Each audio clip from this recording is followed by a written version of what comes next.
Oke, puji Tuhan, selamat malam Bapak Ibu Saudara semuanya. Selamat berjumpa kembali ya. Malam hari ini kita akan membahas satu tema. Kalau kemarin kita membahas tentang the presence of God atau hadirat Allah selama 2 sesi ya. Telah kita bahas bagaimana tentang hadirat Allah tersebut. Malam hari ini kita akan membahas tentang atau judulnya adalah Ikabod ya, Ikabod. Ikabod ini bahasa Ibrani, Saudara ya. Nah, jadi Ikabod. Nah, Saudara, Ikabod itu artinya adalah kehilangan kemuliaan ya. Ikabod itu artinya kehilangan kemuliaan.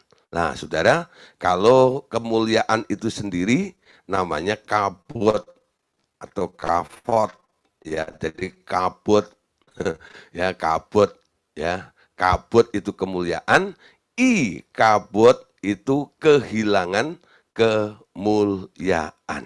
Nah, Bapak Saudara, kita tahu ya sebenarnya kemuliaan itu telah diberikan oleh Allah kepada orang-orang yang percaya. Sejak seseorang menerima Tuhan Yesus di dalam hatinya, kemuliaan Allah telah menyertai dia.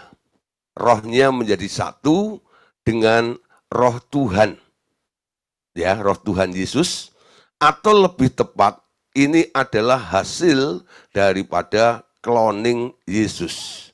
Dan Roh Kudus juga dikaruniakan sebagai penolong, juga jaminan bahwa cloning Yesus itu akan terus bertumbuh sampai mencapai kepenuhan Kristus. Ya, nah Saudara, tentang masalah menyatunya Roh Allah dengan kita atau cloning Yesus ini sudah sering kita bahas bersama-sama. Ya, di mana ketika kita percaya kepada Tuhan Yesus masuk ke dalam hati kita. Lalu masuklah juga 7 roh Allah di dalam diri kita ini, sehingga apa yang pernah keluar, yaitu 4 roh ya, itu yang pernah keluar dari dalam diri kita ini, sekarang balik lagi ya. Lah, yang lama yang sudah bersifat kedagingan itu, dengan hadirnya Roh Kudus di dalam diri orang percaya itu, roh yang lemah, roh yang lama yang sudah dipengaruhi oleh kelemahan daging itu sekarang di-upgrade kembali oleh Roh Kudus, sehingga dengan 7 roh yang sudah setara dengan rohnya Yesus itu menjadi benih modal ya untuk kita boleh bertumbuh ya, mencapai sebuah kesempurnaan, diubah menjadi serupa dengan Yesus, bahkan bertumbuh sampai sempurna seperti Bapa kita yang ada di surga adalah sempurna adanya. Amin. Nah, Saudara, pertumbuhan kemuliaan itu sebenarnya harus menjadi perhatian yang serius dalam kehidupan kita. Ya, ketika Anda dinyatakan menjadi orang mulia, bukan berarti Anda itu sudah mulia sepenuhnya. Itu baru benihnya atau startnya. Jadi Anda dikeluarkan ketika Anda menerima Tuhan Yesus, Anda ditebus, dibayar, lalu dipindahkan daerah. Dari daerah terkutuk ke daerah berkat, dari daerah hina, sekarang Anda ada di daerah namanya kemuliaan. Di situ Anda sekarang boleh disebut sebagai status Anda, yaitu Anda adalah orang yang sudah mulia juga. Kenapa? Karena tempat yang Anda diami sejak Anda dipindahkan oleh Tuhan Yesus diselamatkan itu, sekarang Anda mendiami sebuah area yang namanya kemuliaan. Nah, di dalam area kemuliaan ini, sekarang kita harus mulai mengubah cara hidup kita. Kita nggak boleh tetap melakukan aktivitas atau hal-hal yang pernah Anda lakukan di daerah hina. Ketika Anda ada di daerah yang mulia, Anda harus berpikir yang mulia, Anda harus melakukan perbuatan yang mulia, ya. Perasaanmu, pikiranmu, semuanya harus mulia. Karena apa? Anda ada di daerah yang mulia itu. Nah, Bapak Ibu Saudara, ketika kita menyadari penebusan Tuhan Yesus dan kita dipindahkan ke daerah yang mulia tersebut, nanti akan terjadi pergeseran kesadaran. Dari sadar akan diri sendiri kepada sadar akan kehadiran Tuhan. Semakin kita melupakan diri sendiri, semakin kita menyadari keberadaannya. Perpindahan kesadaran seseorang akan hadirat Tuhan ini membentuk suatu aura atau pancaran, atau boleh juga dibilang lingkaran cahaya tentang kehadiran Tuhan itu. Nah, saudara, nanti akan terjadi pergeseran kesadaran. Jadi di mana Anda tinggal, sekarang Anda mulai sadar sesuatu hal yang baru. Saya beri gambaran seperti ini ya. Ketika Anda ditinggal di daerah yang serba kurang, ya di situ di daerah miskin, di daerah tandus, semuanya serba susah lah gitu ya. Apa yang Anda pikirkan? Hidup susah ya, mau makan susah, di situ nggak ada air, Anda berpikir mau mandi susah, gitu ya, mau minum susah, semuanya Anda pikir sulit untuk Anda kerjakan karena Anda ada di daerah minus, ya, di daerah yang serba kekurangan tersebut. Ketika Anda dipindahkan ke daerah yang namanya berkelimpahan, semua fasilitas ada di tempat itu, airnya banyak, beras banyak, lauk apa saja ada di tempat itu. Apa yang Anda pikirkan? Makan mudah ya. Mau makan apa saja, Anda tinggal ambil, mau minum Anda tinggal ambil, mau mandi Anda juga mau mandi sepuasnya, it's okay juga. Kenapa? Semuanya ada dan melimpah. Jadi kondisi daerah itu akan menggeser cara berpikir kita.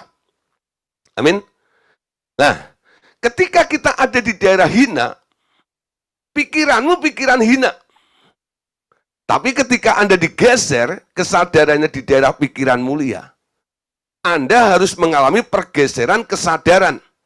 Ini adalah daerah mulia. Kalau sampai aku ada di daerah mulia ini, tetap melakukan hal-hal yang hina, ini nggak pantas. Ya, ini nggak layak. Ini nggak patut. Ya, boleh secara ekstrem Anda katakan, ini tidak boleh dilakukan. Kenapa? Ini adalah daerahmu mulia. Amin. Nah, saudara, kesadaran ini mulai dibangun.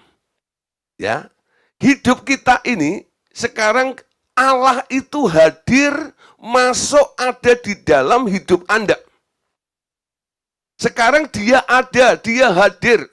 Kehadiran Tuhan itu harus tetap kuat. Ya, Anda harus tetap sadar ada Tuhan. Anda tidak sendiri. Ya, sehingga Anda tidak sadar tentang dirimu. Setiap hari Anda akan sadar akan hadirnya Tuhan di dalam kehidupan kita ini.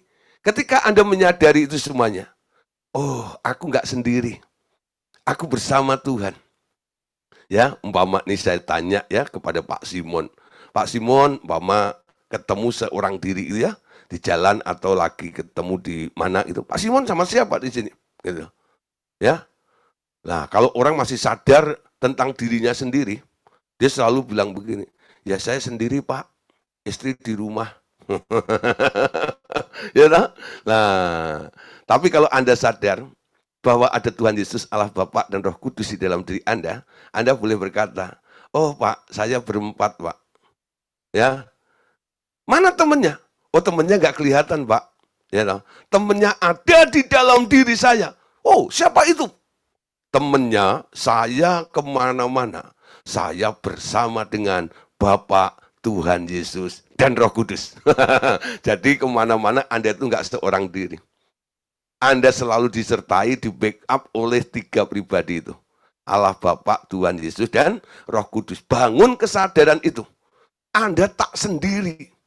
Tuhan ada di dalam dirimu, dan Tuhan bersama Anda dimanapun, keadaan apapun juga, dia tak pernah meninggalkan engkau seorang diri.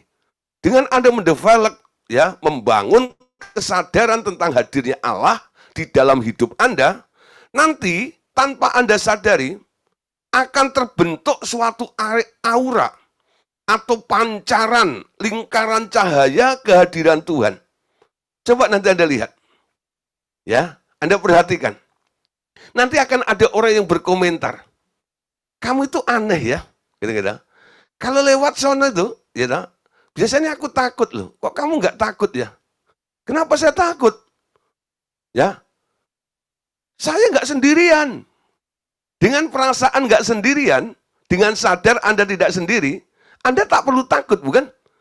Nah, karena apa? Ada yang bersama dengan Anda. Nah, saudara, ekspresi auranya akan beda. Orang takut sama tidak itu beda ya. Nah, begitu juga dengan hadirnya sebuah pribadi atau satu pribadi yang penuh dengan kemuliaan itu juga akan transfer, mempengaruhi kehidupan Anda. Sehingga orang boleh memandang ada kemuliaan di dalam dirimu karena kehadiran Tuhan tersebut. Amin. Nah, saudara, orang lain yang memasuki aura ini akan terkena imbasnya dan ikut masuk ke dalam hadirat Tuhan. Bila hidupnya benar di jalan Tuhan, aura itu semakin bertambah kuat. Sebaliknya, bila ia berbuat dosa, aura itu hilang dan lenyap. Nah, saudara, jadi aura atau hadirat Allah, kemuliaan Allah itu bisa semakin bertambah di dalam hidup Anda atau semakin berkurang di dalam kehidupan kita. Itu tergantung, saudara, apa yang Anda jalani di dalam kehidupan Anda ini. Kalau Anda mau hidup benar di hadapan Tuhan, kemuliaan itu akan menjadi semakin besar. Tapi kalau Anda menjadi orang yang jahat, ya, melanggar, berontak terhadap Allah, itu kemuliaan nanti akan lenyap. Dan Anda akan kembali menjadi orang yang hina lagi. Kita ambil contoh, saudara ya. Ada satu pribadi yang awalnya oleh Allah pernah diciptakan begitu mulia. Karena awal ide gagasan Allah ketika menciptakan satu pribadi ini, Allah Tritunggal itu, dia bermusyawarah. Dia berkata, marilah kita menjadikan manusia menurut rupa dan gambar kita. Yang dimaksud siapa? Adam, betul? Ketika Allah mau membuat manusia, yakni Adam itu, Allah itu punya statement, mereka bersama-sama menyimpulkan, yuk kita buat manusia menurut citra dan gambar kita. Nah, kalau dibuat sesuai dengan standarnya Allah, Allah yang mulia, kira-kira nih, penilaian kita ya terhadap makhluk yang diciptakan oleh Allah yang namanya manusia, Adam pada waktu belum jatuh dalam dosa itu, Adam mulia enggak? Mulia. Ya. Mulia seperti siapa? Seperti yang menciptakannya. Karena dia gambarnya. Nggak ada yang kurang. Tingkat kemuliaannya begitu besar di dalam diri Adam itu. Ya, nah saudara, sekarang kita lihat. Ternyata ketika Adam itu jatuh dalam dosa, Adam itu mulai sadar akan kelemahannya. Sadar akan kesalahannya. Sehingga setiap hari dia merasa tidak layak untuk ketemu Tuhan. Nah, di sini muncul sebuah pertanyaan ya dalam teks kita ini. Mengapa Adam dan Hawa sadar mereka telanjang setelah makan buah pengetahuan baik dan jahat? Nah, saudara, mengapa Adam dan Hawa sadar mereka telanjang setelah makan buah pengetahuan tentang hal baik dan jahat itu? Kenapa? Ya, dia sadar dirinya telanjang. Ya, jawabannya adalah karena mereka telah berbuat dosa. Ya, karena berbuat dosa, dia merasa dirinya telanjang. Nah, berarti aura yang amat terang sebagai pakaian mereka telah hilang dengan segera. Adam kehilangan hadirat Tuhan dan ia diusir dari Taman Firdaus setelah itu. Dengan demikian komunikasi dengan Tuhan juga terputus. Kita lihat ayatnya ya. Kejadian 3 ayat 10 sampai ayat yang ke-11. Yuk kita baca bersama-sama ayat ini. Kejadian 3 ayat 10 sampai ayat yang ke-11. Ia menjawab, ketika aku mendengar bahwa engkau ada di dalam taman ini, aku menjadi takut karena aku telanjang. Sebab itu aku bersembunyi, firman-Nya. Siapakah yang memberitahukan kepadamu bahwa engkau telanjang? Apakah engkau makan dari buah pohon yang kularang engkau makan itu? Nah, saudara, ada satu kondisi yang dialami oleh Adam kala dia setelah memakan buah pengetahuan tentang hal baik dan jahat itu. Apa yang terjadi kepada Adam? Dia menyadari, kesadarannya berubah. Awalnya dia menyadari betapa mulianya apa yang Tuhan telah lakukan di dalam kehidupannya. Dia menyadari tentang kehadiran Tuhan dan sebagainya. Tapi ketika dia berbuat dosa dengan memakan buah pengetahuan baik dan jahat itu, lalu muncul sebuah kesadaran baru yang menggeser tentang kehadiran kemuliaan dan menggeser kehadiran tentang kehadiran Allah dalam dirinya itu. Ya, kesadaran apa yang menggeser itu? Yaitu adalah dia mulai sadar bahwa dirinya telanjang. Sehingga Tuhan tadi bertanya kepada Adam, ya, siapa yang memberitahu kepadamu bahwa engkau telanjang? Apakah engkau sudah makan dari buah pengetahuan pohon baik dan jahat itu yang kularang untuk dimakan itu? Ya, Tuhan tanya kepada Adam itu. Lalu mereka saling menyalahkan satu dengan yang lain. Itu perempuan, oh itu ular dan sebagainya. Ya, tapi yang mau saya bahas di sini, kenapa Adam baru sadar setelah dia makan buah pengetahuan baik dan jahat itu, baru dia menyadari bahwa dirinya telanjang. Pertanyaannya, sebelum dia makan buah pengetahuan tentang hal baik dan jahat itu, apakah Adam pakai baju? Apakah Adam pakai baju? Sebelum dia memakan buah pengetahuan hal baik dan jahat itu, apakah Adam pakai baju? Enggak, betul ya? Tapi kenapa setelah dia makan buah pengetahuan hal baik dan jahat itu, lalu muncul kesadaran di dalam dirinya bahwa dia telanjang. Ya, dia telanjang.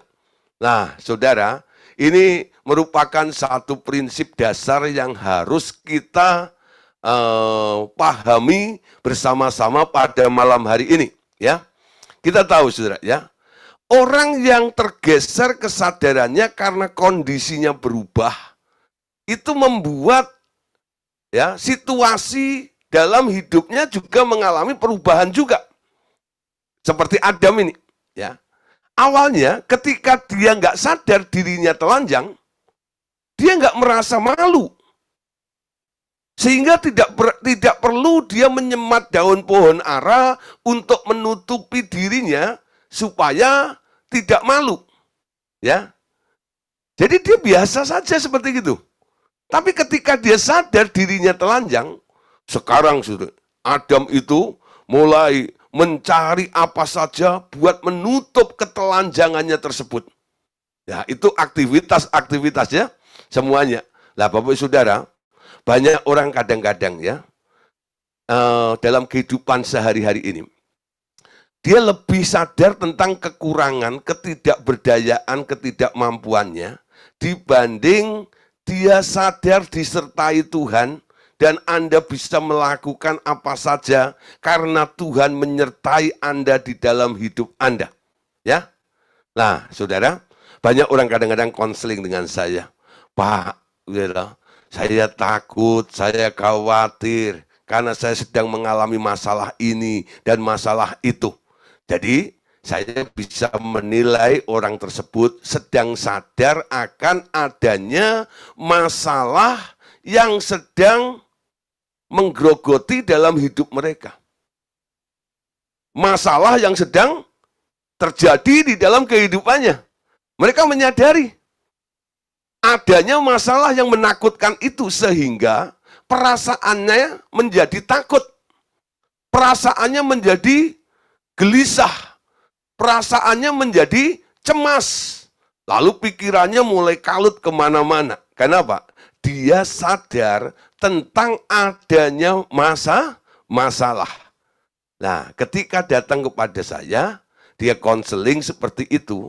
Saya sebagai hamba Tuhan, apa yang harus saya lakukan terhadap orang yang sedang sadar akan adanya masalah yang sedang menyerang dalam kehidupannya tersebut? Yang saya lakukan cuma satu. Ya, Pak, Bu, Om, Engkong, Mas, ya siapa aja bro. Ya. Nah, yang Anda katakan itu mungkin benar karena Anda juga merasakannya. Tapi ada sesuatu yang tidak pernah Anda sadari tentang hadirnya, kehadiran Tuhan, dan adanya Tuhan di dalam dirimu. Tuhan di mana? Tuhan di mana? Nah, ya Tuhan di sini. Di mana? Di dalam diriku.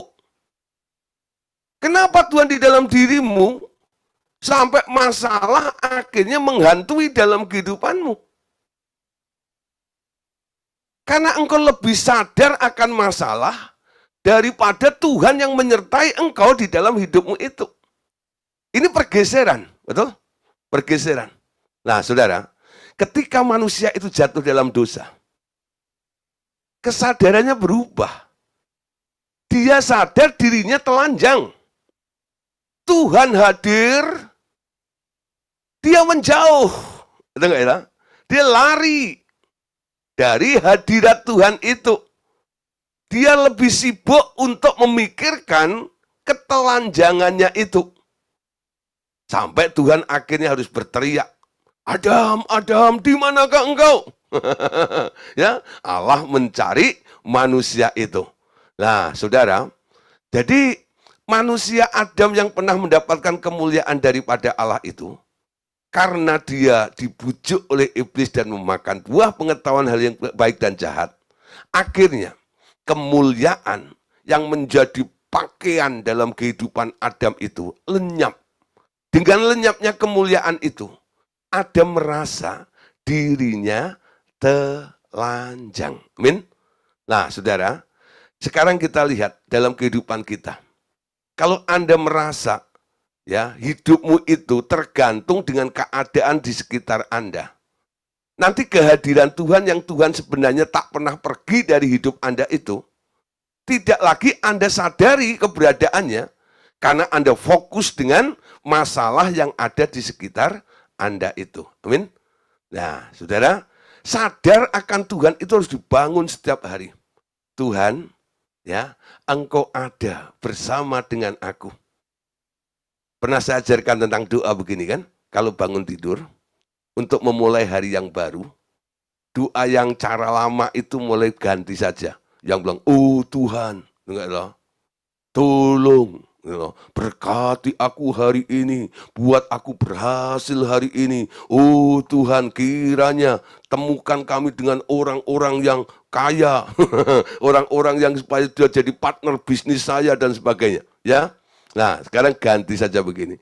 Ya, Bapak Surgawi, Tuhan Yesus dan Roh Kudus, yuk kita lakukan proyek besar sepanjang hari ini. Kita kerjakan bersama-sama sebagai teamwork dalam kehidupan Anda. Artinya apa? Apapun yang sedang Anda lakukan, apapun yang sedang Anda kerjakan, Anda tidak sendiri. Anda sekarang menjadi satu teamwork dengan Bapa, Tuhan Yesus, dan Roh Kudus. Ya, ini proyek kita kerjakan bersama-sama.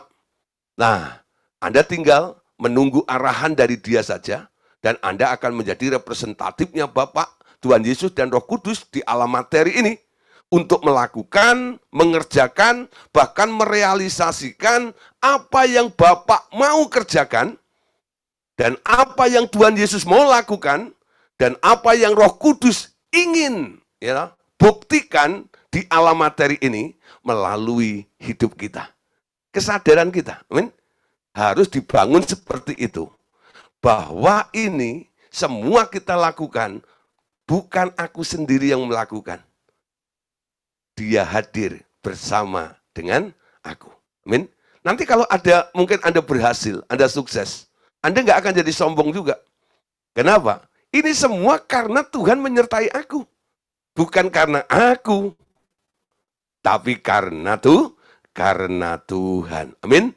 Nah, saudara, dosa membuat manusia kehilangan kemuliaan Allah.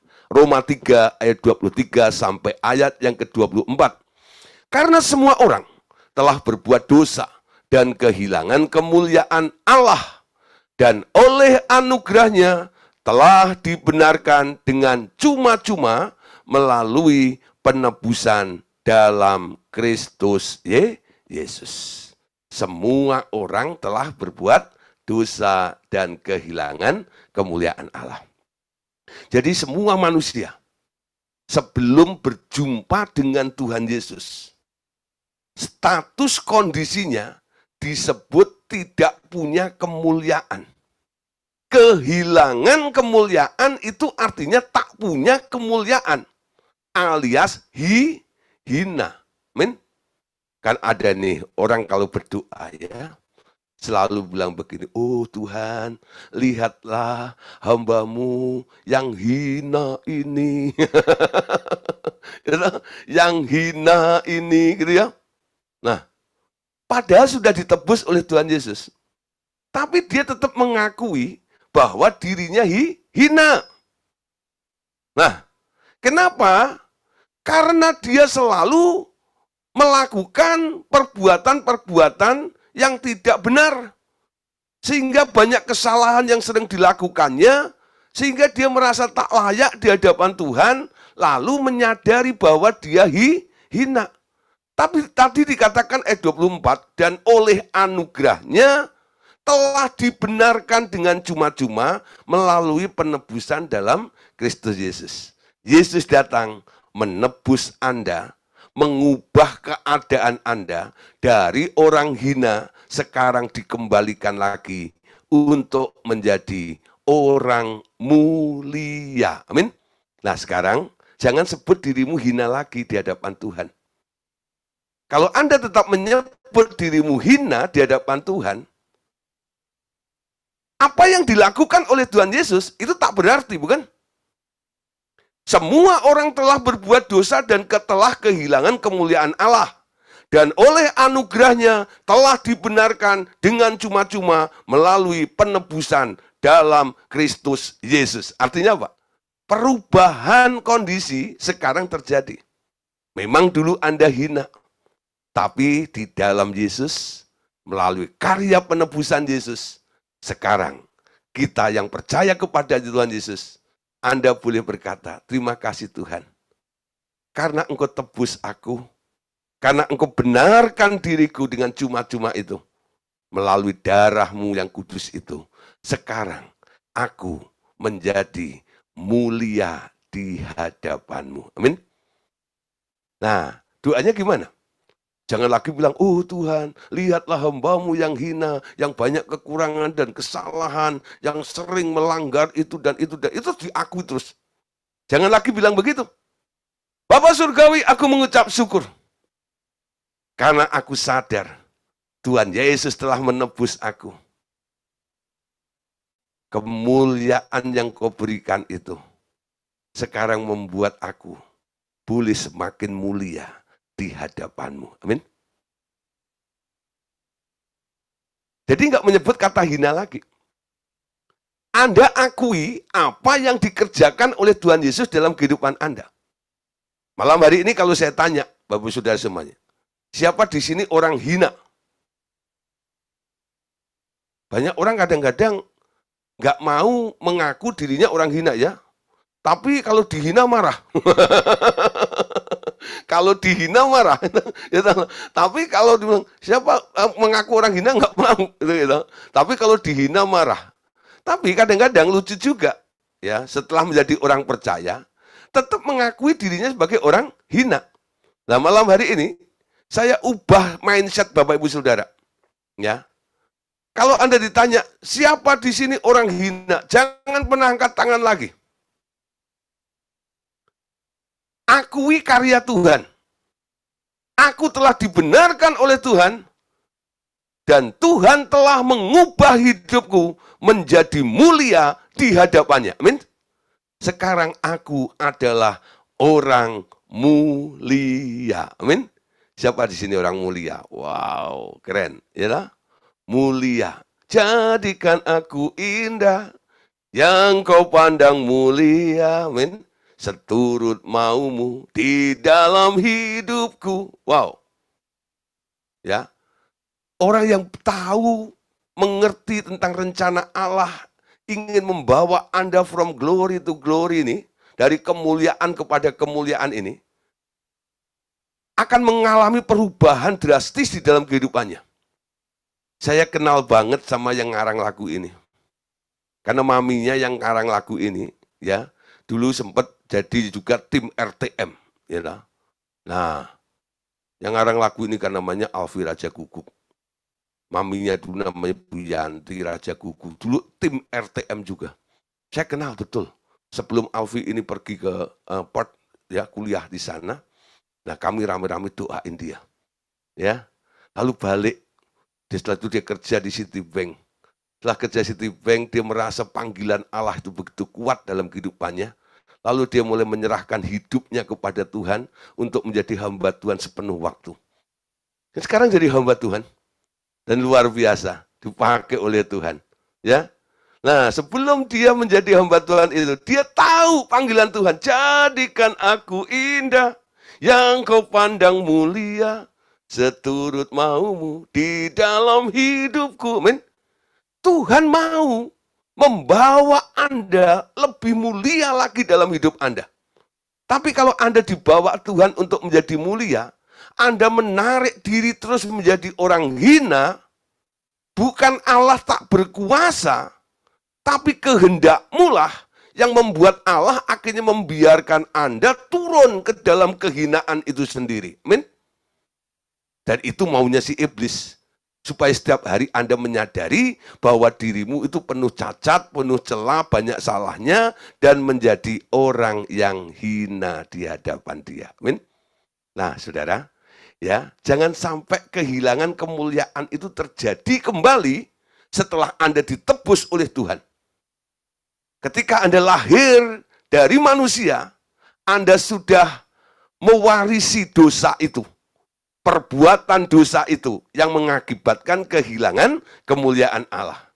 Ketika Anda berjumpa dengan Tuhan Yesus, sekarang Anda sudah dipulihkan dan mendapatkan kemuliaan itu kembali. Dan kemuliaan yang sudah Anda dapatkan menjadi bagian milik Anda itu, jangan sampai hilang lagi. Ya, kalau sampai kehilangan kemuliaan, itulah yang dinamakan Anda kena namanya ikabot itu. Telah hilang kemuliaan Allah. Ya. Nah, saudara, jangan sampai itu terjadi ya. Status Anda menjadi orang mulia itu harus terus Anda pegang. Untungnya apa, Pak? Sebenarnya kalau kita ini memegang status kita sebagai orang mulia. Kalau Anda memegang status Anda sebagai orang mulia, statusmu sebagai orang mulia ini nanti akan membuat Anda berpikir yang mulia. Ya. Perasaanmu juga perasaan yang mulia. Karena statusmu. Aku orang mulia.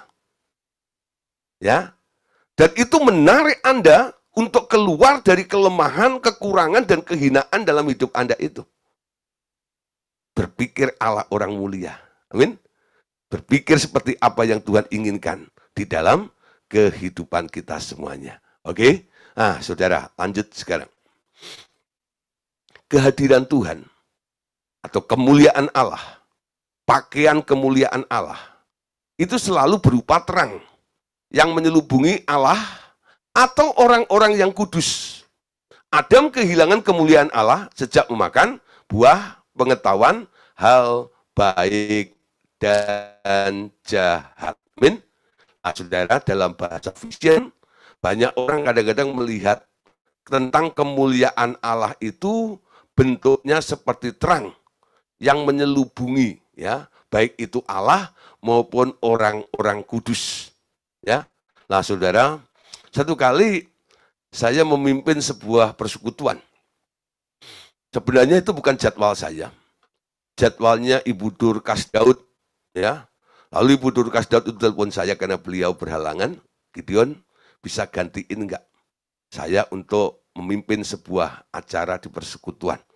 Ya, Sabtu pagi, ya, saya enggak ada pelayanan, saya terima. Ketika saya sampai di jalan olahraga Kemanggisan itu saya kaget, saudara.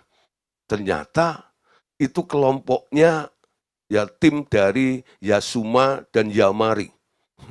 Jadi itu orang-orang banyak hamba-hamba Tuhan, pendoa-pendoa syafaat itu ya. Itu ngumpul setiap Sabtu pagi, entah sebulan sekali atau dua minggu sekali saya lupa. Pokoknya Sabtu pagi, saya ingat harinya. Lah, kira-kira ada sekitar 70 orang lah gitu ya. Lah, mereka memuji, menyembah Tuhan karena isinya hamba Tuhan, pendoa syafaat. Wah, saudara ya, namanya hadirat Allah itu ramainya luar biasa. Gak ada yang jadi penonton, ya toh. Nah, beda kalau kita bersekutu dengan jemaat gitu ya. Kadang-kadang orang nonton pelongo-pelongo gitu ya. Nah, ini kalau hamba Tuhan, pendoa syafaat semua serius. Dan saya lihat atmosfer hadirat Allah itu begitu kuat, luar biasa. Nah, kebetulan saya juga seorang worshiper, saya suka menyembah, melihat kondisi seperti itu. Wah, ini cocok nih, saya masuk dalam hadirat itu. Nah, akhirnya tibalah saatnya waktu diberikan untuk saya naik ke mimbar untuk menyampaikan firman Tuhan. Nah, dikasih waktu 3/4 jam. Nah, setelah itu, setelah saya sampaikan firman Tuhan, lalu diberi ruang untuk kesaksian sebelum doa syafaat bersama-sama. Ketika ruang kesaksian, ada seorang ibu, ya, dia pendoa syafaat yang peka dengan suara Tuhan dan memiliki mata roh yang tajam juga. Lalu dia bilang begini, ya, saya mau memberikan konfirmasi saja. Ya, saat pertama dia bilang, ya, tadi ketika Pak Pendeta, ya, Pak Gideon, ya, itu sedang berkhotbah. Tadi saya lihat itu ada 3 malaikat di belakangnya, ya. Lalu ada seperti lingkaran di atas kepalanya Pak Gideon itu. Itu yang dilihat oleh mereka ya. Saya mendengar begitu, saya cuma bilang, amin. Puji Tuhan. Dan ternyata ada yang melihat saya disertai malaikat 3, ya, ketika saya berkhotbah. Dan ada aura di atas kepala saya seperti sinar. Nah, ketika saya mengajar tentang pelajaran ini, ternyata hadirat Allah itu seperti sinar kadang-kadang ya, yang menudungi menjadi lingkaran di sekitar orang atau Tuhan itu artinya Tuhan berkenan dan hadir di tempat itu. Dan saya bersyukur, terima kasih kalau apa yang kami kerjakan hari ini, ya, Tuhan juga ikut hadir dengan kemuliaannya. Nah, saudara, sekarang kita perhatikan, kehadiran Allah, kuasa Allah, itu dilihat oleh orang, itu seperti terang yang terang sekali. Tuhan Yesus pernah mengalami juga transfigurasi ya. Dalam Matius pasal 17, ayat yang kedua, kalau kita lihat di sini. Lalu Yesus berubah rupa di depan mata mereka. Wajahnya bercahaya seperti matahari, dan pakaiannya menjadi putih, bersinar, ya, seperti terang. Seperti terang. Nah, kalau saya bandingkan apa yang saya alami dengan yang dialami Tuhan Yesus masih jauh banget ya. terang itu di atas kepala saya. Dan ada 3 malaikat di belakang saya. Yang dialami oleh Tuhan Yesus itu, wajahnya Yesus itu berubah menjadi terang yang sangat menyilaukan sekali. Ketika dia ada di gunung itu ya, Tabor itu, lalu ketemu dengan Musa dan Elia ada di situ. Nah, lalu berubahlah wajahnya. Begitu terang. Nah, saya mulai compare nih tentang wajah Yesus yang bersinar seperti terang ya, yang luar biasa itu. Ketika Rasul Yohanes dalam kitab Wahyu melihat Yesus, dia tidak melihat wajah Yesus seperti ketika Tuhan Yesus jadi manusia. Jadi Yohanes itu kan pernah ikut Yesus, muridnya Yesus, betul nggak? Jadi ketika Yesus jadi manusia, dia tahu wajahnya seperti apa. Tapi ketika di Pulau Patmos, lalu dia melihat sebuah cahaya yang terang, lalu Yohanes tanya, apa ini? Siapa ini? Lalu terang itu memberitahu, aku Yesus. Kok wajahnya berubah? Seperti matahari, putih metah, seperti gitu. Terang. Ya, coba Bapak Saudara, ada yang tahan nggak melihat matahari? Ya, coba jam 12 siang gitu, Anda tatap matahari itu, lama-lama bisa buta, betul nggak itu? Nah, itu menunjukkan kemuliaan. Yesus waktu di muka bumi, dia pernah. Berarti Yohanes itu pernah melihat Yesus, dalam vision dan dalam kehidupan Yesus sebagai manusia. Di Tabor, di Bukit Tabor itu, Yohanes, Petrus, dan Yakobus, dia melihat Yesus mengalami transfigurasi. Wajahnya berubah, bersinar. Ketika dia dibuang di Pulau Patmos, dia melihat dalam vision, ya, dalam visi atau penglihatan. Di situ dia melihat wajah yang sama yang pernah dia lihat ketika Tuhan Yesus mengalami transfigurasi di Gunung Tabor tersebut. Nah, saudara, artinya apa? Perubahan dari wajah manusia biasa menjadi terang sinar tadi itu menunjukkan bahwa itulah tubuh kemuliaannya. Kan Yesus ketika dia bangkit dari kematian, selama 40 hari, dia masih pakai tubuh kebangkitan, betul? Tapi setelah hari ke-40, dia diangkat, ya, di Bukit Zaitun itu, lalu kita mulai rayakan hari kenaikan Yesus itu. Nah, disitulah tubuh Yesus berubah. Dari tubuh kebangkitan, sekarang memakai tubuh kemuliaan. Tubuh kemuliaan. Jadi terang itu adalah bentuk manifestasi dari sebuah kemuliaan. Ini bahasa dalam vision gitu seperti itu. Jadi apa yang dilihat oleh orang terang, menyinari, dan sebagainya, itu hadirnya kemuliaan tersebut. Amin. Nah, saudara, Mazmur 104 ayat 1 sampai ayat yang kedua. Pujilah Tuhan, hei jiwaku, Tuhan Allahku, engkau sangat besar. Engkau yang berpakaian keagungan dan semarak, yang berselimutkan terang seperti kain, yang membentangkan langit seperti tenda. Penulis Mazmur ini saya percaya Daud, ya. Daud itu juga orang yang punya mata roh yang terbuka juga.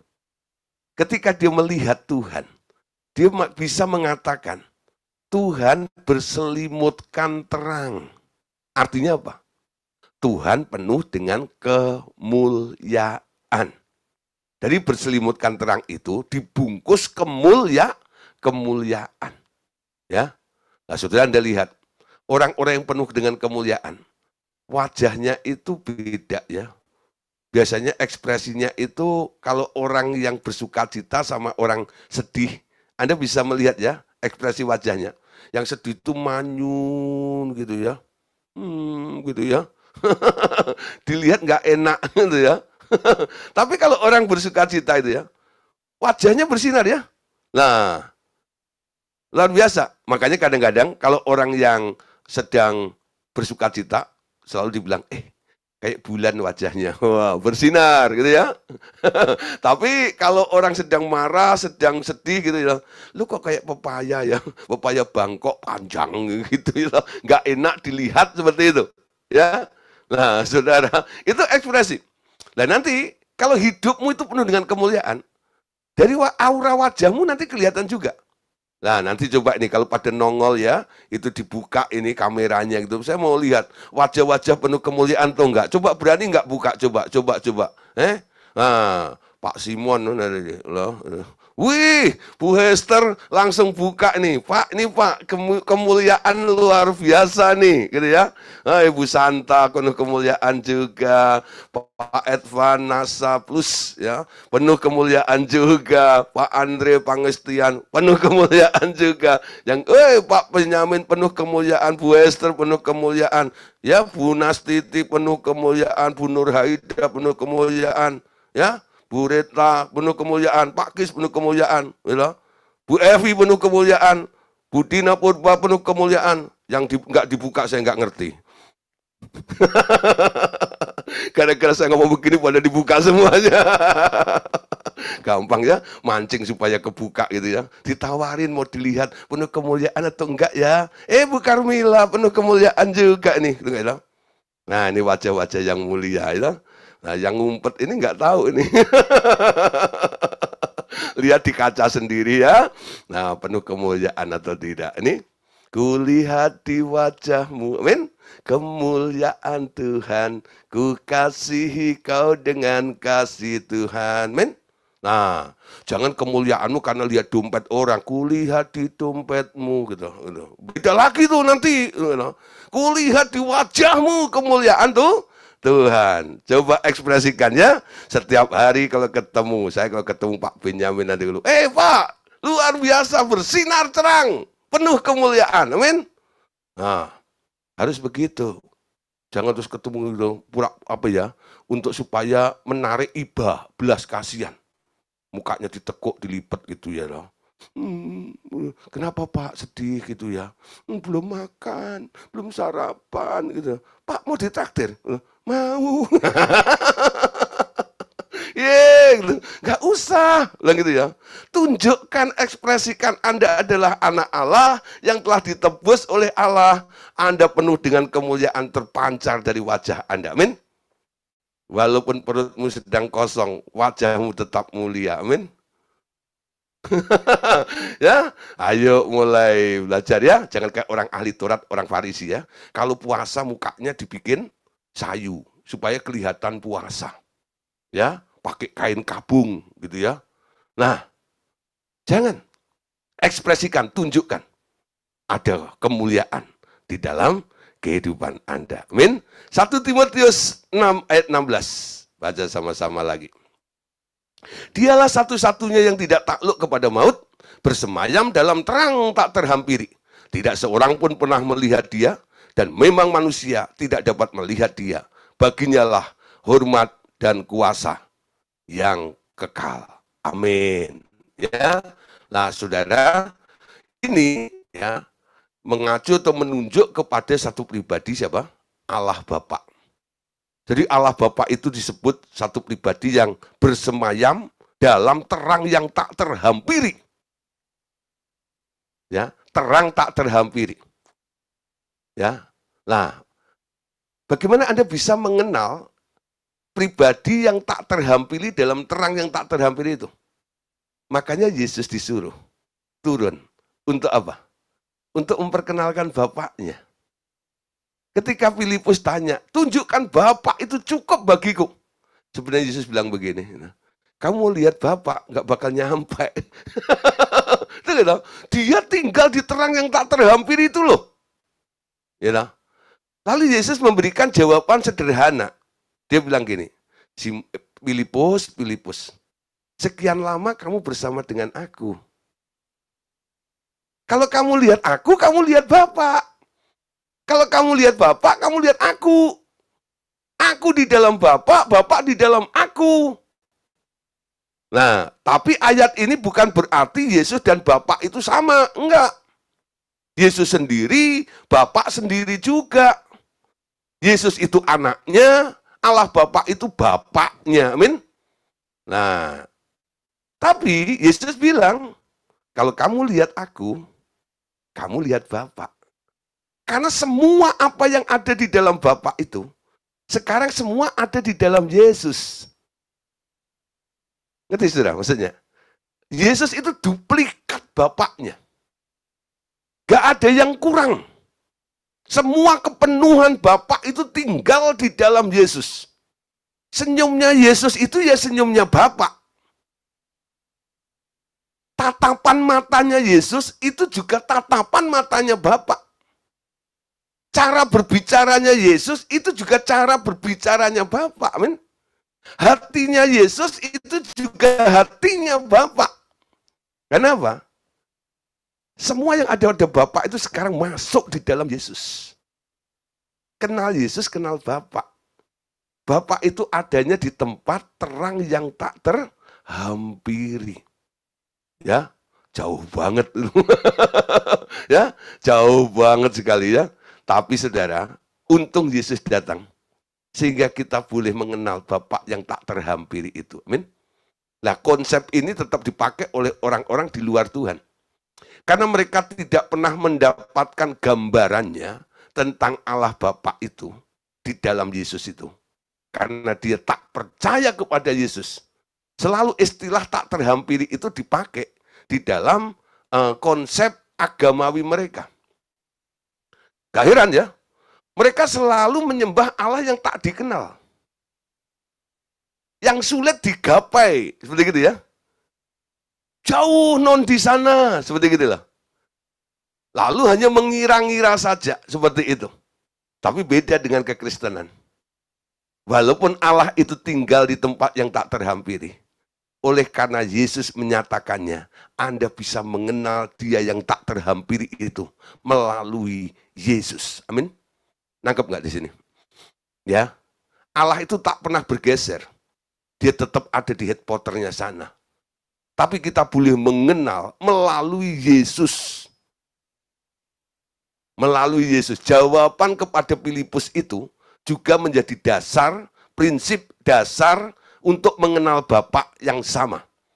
Ya, jangan bikin konsep yang berbeda. Pengen kenal Bapa melalui Yesus.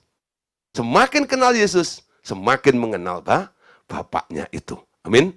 Lah, saudara, tadi penyebab daripada hilangnya kemuliaan itu kan gara-gara makan buah pengetahuan baik dan jahat. Itu di hadapan Tuhan. Di pandangan itu namanya pemberontakan. Ya. Sejarah pemberontakan. Ketika Lucifer memutuskan untuk menyamai yang maha tinggi, terbitlah benih baru ciptaan si Lucifer. Yakni benih pemberontakan. Ia kemudian menularkannya kepada Hawa dengan cara yang cerdik. Ia menghasut Hawa dengan menggodanya untuk mencoba memakan buah pohon pengetahuan hal baik dan jahat dengan memanfaatkan kebenaran bahwa yang makan buah itu akan menjadi sama seperti Allah. Ya, kita lihat ya, niat si iblis itu memberontak. Dalam Yesaya 14 ayat 13 sampai ayat 14. Ya. Engkau yang tadinya berkata dalam hatimu, aku hendak naik ke langit, aku hendak mendirikan tahtaku mengatasi bintang-bintang Allah, dan aku hendak duduk di atas bukit pertemuan jauh di sebelah utara. Aku hendak naik mengatasi ketinggian awan-awan, hendak menyamai yang maha tinggi. Nah, saudara, jadi dia mau menyamai Allah yang tak terhampiri itu. Itu pemberontakan. Akhirnya dia dilempar menjadi makhluk yang hina. Semua makhluk yang mengalami putus hubungan dengan Allah atau terbuang dari hadirat Allah, itu akan menjadi makhluk yang hina. Ya. putusnya manusia dengan Allah, kehilangan kehadiran Allah, kesadaran akan kehadiran Allah itu hilang, akhirnya membuat makhluk itu semakin hari akan semakin menjadi hina. Nah, Lucifer itu dulu kan sangat mulia, betul? Dia dipakai oleh Allah untuk menjadi WL atau worship leaders yang ada di alam roh. Tapi ketika dia dilempar, ya, berubah namanya. Jadi setan. Jadi setan itu sebutan dari Lucifer karena karakternya berubah. Dari orang yang baik memuliakan Allah, sekarang mencari penghormatan untuk dirinya sendiri dan selalu berbuat jahat, mencelakakan orang lain, makanya disebut setan atau iblis, ya. Kalau ada orang jahat yang kelakuan seperti itu kan Anda bilang, lu kayak iblis itu. Betul nggak? Ya, padahal namanya Bejo, padahal namanya Karmen, padahal namanya siapa gitu ya. Tapi kalau dia berbuat sesuatu yang jahat, itu nggak tahu. Nah, Anda bisa ngomong gitu loh, kamu kok kayak setan. Jadi setan itu sebutan untuk Lucifer ketika dia berpikir salah, dia melakukan hal yang salah, ya, dia menjadi makhluk yang jahat, makanya disebut setan. Betul ya? Nama aslinya di akte kelahirannya, ya, itu namanya Lucifer. Ya. Tapi sekarang punya julukan. Nama kerennya sekarang setan. Ya. Banyak orang nggak mengenal setan itu namanya Lucifer. Ya. Nah, karena di dalam Alkitab itu cuma ada satu kata Lucifer ini dalam Yesaya 14 ya, ayat 13 sampai 14. Di dalam bahasa Indonesianya nggak ada. Terjemahan TB 1, 2 tidak ada nama Lucifer. Itu bisa Anda temukan dalam terjemahan King James. Di situ Anda menemukan, oh Lucifer. Betul nggak ya? Nah, beda. Anda cari di Alkitab Anda, nama Lucifer di Indonesia, nggak ada. Itu padahal nama aslinya dia, bukan? Ya, yang Anda kenal siapa? Si ular tua, tunggu itu. Terus apa lagi? Setan, si jahat, itu dan sebagainya ya. Nah, nama aslinya Lucifer, ya, Lucifer. Karena dia jadi makhluk yang hina, maka sekarang dijuluki sebagai setan seperti itu. Dan dia menyesatkan.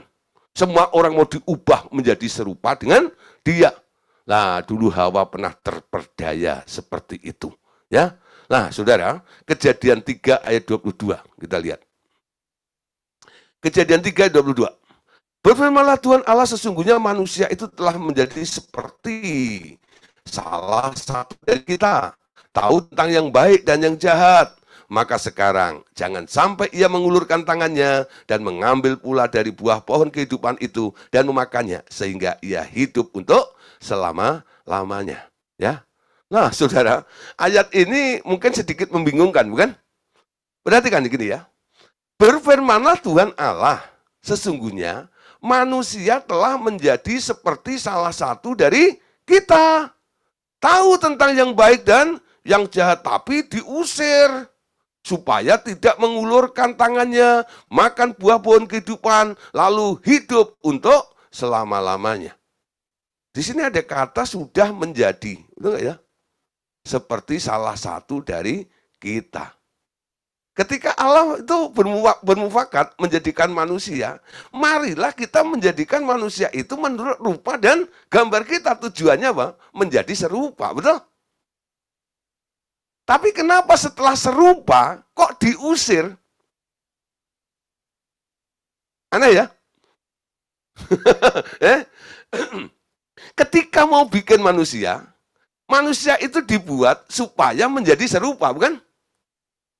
Lalu manusia jadilah menjadi serupa, menjadi sama, seperti salah satu dari kita.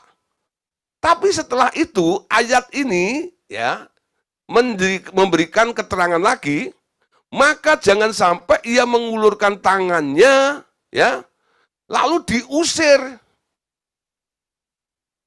Loh, menjadi sama kok diusir? Kira-kira jawabannya apa? Kalau Anda nanti ditanya nih, apalagi sudah mulai mengajar, kalau nanti ketemu dengan murid yang kritis, ya, dia mungkin membaca ayat ini lalu dilempar kepada Bapak Saudara. Ya. Nah, kan menjadi sama. Kan dia ciptakan awal, mari kita buat supaya menjadi sama. Sekarang manusia sudah menjadi sama seperti salah satu dari kita. Kok diusir? Kok nggak berkenan? Nah, cara menjadi samanya itu pakai caranya setan. Bukan caranya Tuhan. Itu bedanya makan buah pohon kehidupan dan makan buah pohon pengetahuan baik dan jahat. Jadi pohon baik, pengetahuan baik dan jahat itu gambaran daripada orang yang mengikuti nasihat atau petunjuknya si iblis.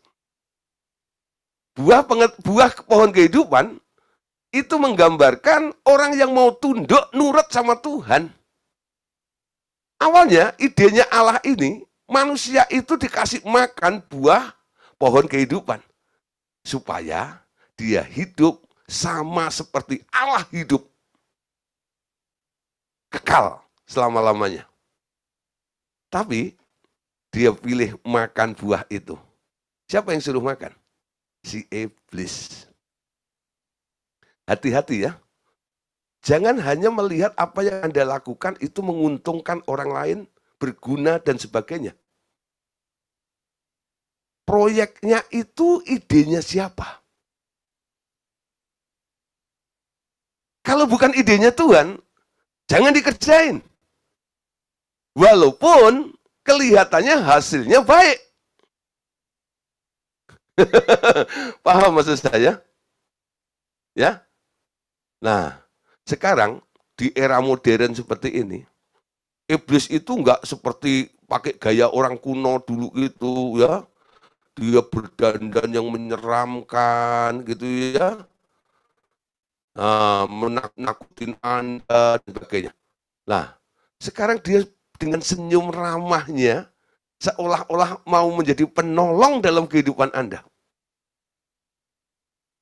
Nah, ini bahaya. Ingat ya, Yesus pernah ketika dia habis puasa 40 hari, dicobai iblis.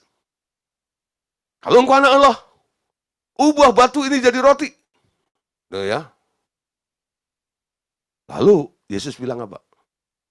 Manusia bukan hidup dari roti saja. Oh, gitu ya. Kenapa Yesus tidak lakukan? Apa Yesus nggak bisa? Oh, bisa. Akhirnya Yesus pernah kan dalam pelayanan, kasih makan 5.000 orang, 5 roti 2 ekor ikan. Dimakan 5.000 orang. Nggak habis, masih sisa 12 bakul. Itu enggak ya? Hal memultiplikasi roti, bikin roti, mengubah roti, batu jadi roti. Itu hal gampang bagi Yesus. Kenapa Yesus nggak lakukan? Karena yang nyuruh iblis. Kalau Yesus melakukan, berarti dia ada di bawah kontrolnya si iblis. Ngerti? Nah, ingat nih, tujuannya apa? Bikin roti, perut kenyang, betul? Kayak ini nasihat bagus dong. Yesus lapar, betul nggak ya? Habis puasa 40 hari, dia butuh makanan, betul nggak ya? Nggak ada toko buka, karena di tengah padang gurun, adanya batu. Lalu iblis kasih saran, kamu kan anak Allah, ubah aja batu itu jadi roti, lalu kamu makan kan kenyang. Kayaknya solusi, betul nggak ya? Tapi Yesus nggak lakukan. Karena dia tidak mau melakukan sesuatu yang sumbernya dari iblis. Ya, nah ini bahaya sekali ini. Nah, saudara, sekarang kita lihat. Ya, jadi ayat ini memang manusia akhirnya menjadi sama seperti salah satu daripada Allah. Tahu tentang baik dan jahat itu.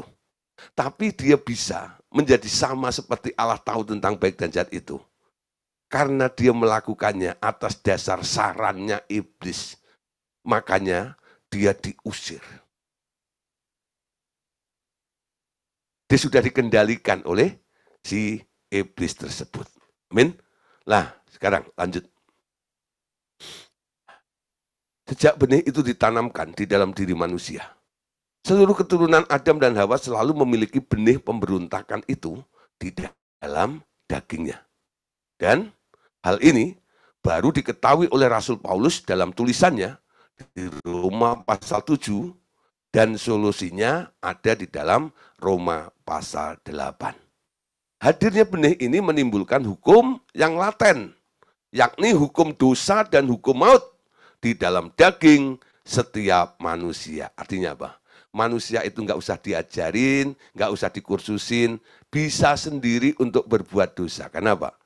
Pabrik dosa itu sudah ada di dalam diri mereka. Amin. Nah, Bapak Saudara, malam hari ini kita sampai di sini dulu. Ya, nanti hari Senin kita akan lanjutkan tentang kehilangan hadirat Allah lagi. Yaitu ikabut tersebut, nanti akan saya ceritakan tentang asal-usul istilah dari ikabut itu.